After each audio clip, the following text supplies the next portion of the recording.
why mediocrity is so popular. This takes us back to 1948 when Abraham Maslow came up with his famous hierarchy of basic human needs. And this revolutionized the psychology world. And it went something like this. It begins with survival. So let's say if somebody were pushing your head underwater like that, there are things that matter, like your nostrils and your mouth. And there are things that don't matter, like your bank account balance and whether you're sufficiently loved. So that's survival. That's the base level. Can I breathe? Is there a loaded gun pointed at me? Moving on to security. And so now, let's say you can breathe and there's no loaded gun pointed at you, but there are zombies outside your dining room window. Right. There are things that matter in this moment. Your running speed and when you finally get away from the zombies, not starving. And there are things that don't matter, like your career and a friend's recent weird tone. Moving on to, once you're done with security and that's all taken care of, then you're like, now I feel like I want to be part of a scene. And you move on to belonging.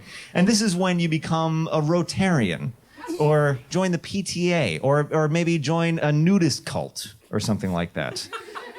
This is when you say, these are my people.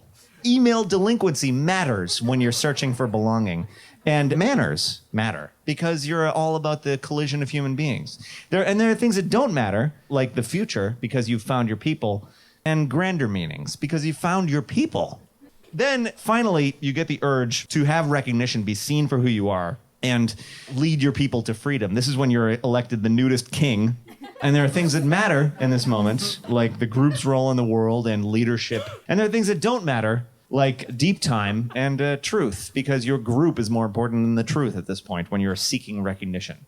When you have finally dealt with survival, security, belonging, and recognition, then, according to Abraham Maslow, you move on to the winner's circle, which is self-actualization. In this moment, the things that matter are your destiny and historical significance. And the things that don't matter are the little things and non-love, because you've arrived. Okay, so this is 1948. Abraham Maslow comes up with this. 60 years later, I came up with 4 more dimensions to add to this. So this is Maslow's hierarchy of basic human needs. But I think, all right, to be honest, my therapist said to me at a certain point, because I was like acting like a total baby after Oscar was born, and I didn't know why, and Emily was like bearing the brunt of like me also being a child, and I didn't know what was happening, and I was learning that hormones are chemicals disguised as your thoughts.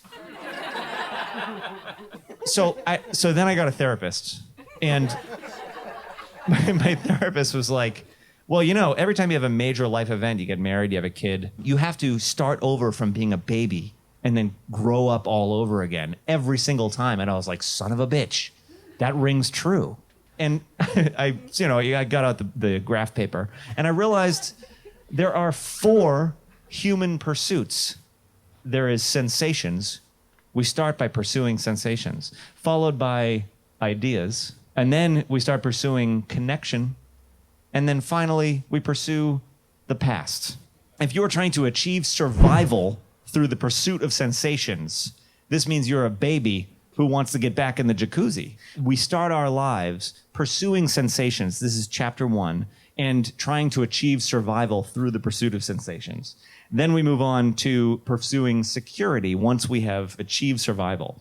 So security, this is when you have a look at the fucked up family you wound up with, and you come up with coping mechanisms to feel safe. Then you start pursuing belonging. And this is when you get to elementary school and you look around and everyone also likes toys and you're like, toys are awesome. So this is when you start to make friends based on how awesome toys are. But then this is the first major bit of quicksand that we all experience. Then you try and achieve recognition through the pursuit of sensations. And this is when you form a relationship to popularity and status. Oh, hi. Huh? Awful sad. No, very sad. It's very sad. Many people get stuck here forever. And then eventually you get to self-actualization vis-a-vis sensations. And this is when the whole world just starts to look like one giant themed sex dungeon. Where It's just nothing but sensations as far as the eye can see, and everyone is in it with you. We all just want to have these sensations. Okay, so then you're self-actualized, you're just a sensation seeker, and you're doing it correctly. So then you graduate from sensations, and then you're like, what are these ideas? And so you try to achieve survival through the pursuit of ideas. You're in college now, but you feel like a fucking idiot because everyone else somehow knows all the answers on day one. And it's very, very, very traumatizing. So then you move on to achieving security through the pursuit of ideas. And this is when you jerry-rig some sort of solution, be it Adderall, be it binaural beats, or something like that. And meanwhile, all the other guys you go to college with just smoke dope all the time, and they seem to just like get their work done, but you only ever see them passed out. And you're like, how are they doing this? So that is achieving security through the pursuit of ideas, followed by achieving belonging through the pursuit of ideas. This is when finally you sort of come online and you start furiously reading Paul Krugman every Friday, and you learn a sexual instrument, and you buy your Che Guevara t-shirt, join the college communists, and start passing off famous quotes as your own. And then there's the pursuit of recognition. So this is when you take to the laptop and start hitting the hashtags as hard as you can through blogs or some other thing. You put your stake in the ground in the world of ideas. Now you move on to self-actualization. This is where you see the world as just a bunch of conversations that a bunch of people are having, but not you. What about you? Maybe what if you grew a mustache? Would that work? And still nothing's happening. So you have to graduate from ideas and move on to connection. And so you start to achieve survival through the pursuit of connection. This is when you start dating. You date, and then finally you're like, all right, I've met the person, I'm gonna lock it down. And you move on to achievement of security through the pursuit of connection. You pop the question, the person says maybe, yes, okay, why not? Okay, sure, clink, and then you get married.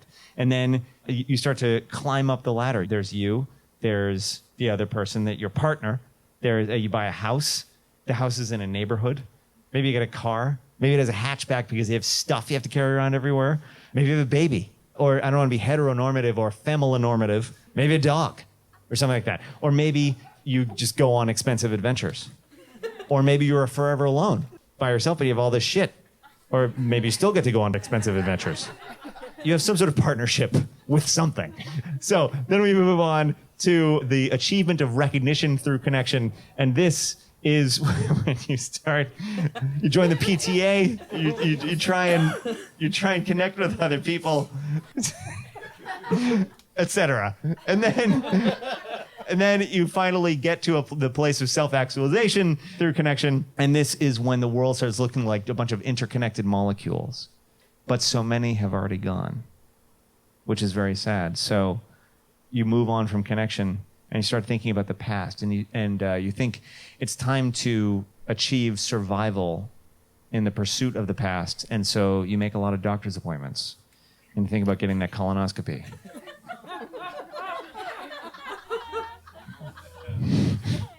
So all these drawings were done by my dear friend Shannon, who is in my desk next to me at work. So here's her vision of a colonoscopy. And I don't know if you know this part, but there are evil beings in the colon.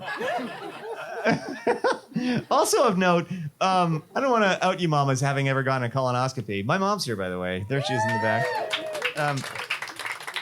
But my mom may or may not have gotten a colonoscopy. And as she was going under, and by the way, I did too, and it's fucking awesome. But anyway, she was going under, and they were like, by the way, come back from 10. And I was like, 10, we're done. It was crazy, and it was just lost time. But in any case, she's going under, and they were like, the longer a colon, the smarter a person is. And she was like, and that's all she remembers, which is kind of fascinating. What? Okay, so anyway, then we move on to the achievement of security in the pursuit of the past. And this is when you start looking after your legacy. This is you start drawing a will, and you think about your possessions. A time after you're gone, you plant a tree knowing you will never be able to pick its fruit. as one of the founding fathers said. And then you move on to the achievement of belonging in the pursuit of the past. And this is when you start to reconnect with old friends. When you think about deep time and time extending in both directions from your puny little life, and you want to make sure the mark is left. And so then you move on to the achievement of recognition through the pursuit of the past. And this is when you try as hard as you can to pass on wisdom to the next generation. But it doesn't always work. So sad. Sad, so sad. The thing about mansplaining, let me explain mansplaining to you guys. So, us dudes, we spend our lives cataloging trivia that might be interesting at a party. Like our entire lives doing this. And then we're at parties and we're like, interesting thing about Nikola Tesla. But you get to a certain age and people are like, shut up. Which is very sad because we were like, wasn't I supposed to memorize all the interesting stuff and then explain it to everybody? I feel it happening to me. Tonight may be a grand version of that. Sad, very sad. And finally, you move on to self-actualization in the pursuit of the past. And this is when you start seeing the entire world as just a giant ball of love, which is very exciting. And then you're only interested in snuggles and hugs, and it's just a wonderful time. And this is the trajectory of an entire human life as drawn by Shannon Maher. And an expansion outward of Maslow's hierarchy of basic human needs. Now, what does this have to do with mediocrity, you may wonder? Well, I'm here to tell you. Here's the deal. Okay, so the sensation crowd has a particular taste in culture. They really like studio romantic comedies, superhero movies, and house music.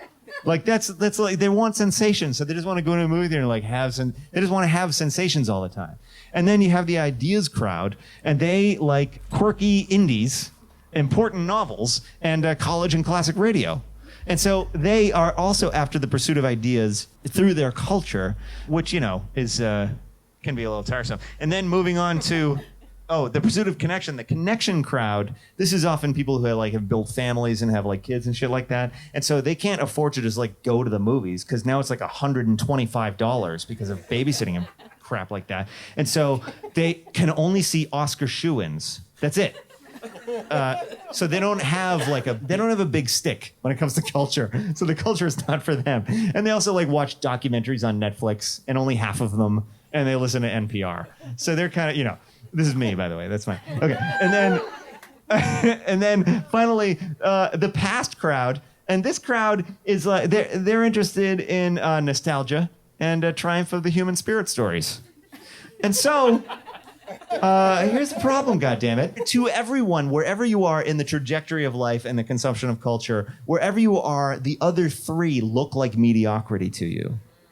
So it is everywhere. Everything that isn't an Oscar shoo-in, a documentary, or David Green telling me facts seems like mediocrity. It's very sad. So it's a major conundrum. And so what do we do about the fact that mediocrity surrounds us like a quagmire in every direction? We will find out after intermission.